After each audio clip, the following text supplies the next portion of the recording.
Woliński i dzisiaj będę wam pokazywał, jak skaczę do basenu. Nie? Tylko czekajcie, najpierw muszę się rozruszać. Zimno. Trochę zimno, ale wytrzymuję. Nie będę od razu skakał, bo to będzie źle. Jak mnie zaboli. Kurde, mrówki mam w basenie.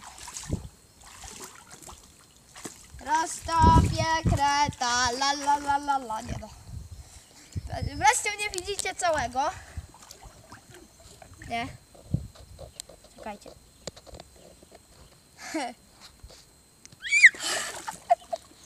Film cały się zamknie. Elo! O, pochlapałem sobie plecy. Okej, jestem gotowy do skakania. No to skacz. Najpierw bomba. Aż na mnie poleciało. Aż na mnie poleciało. Potem fryta. Fryta, lol, jak ja to nazwałem. Teraz... Pingwin. Okej. Elo, elo, elo, elo.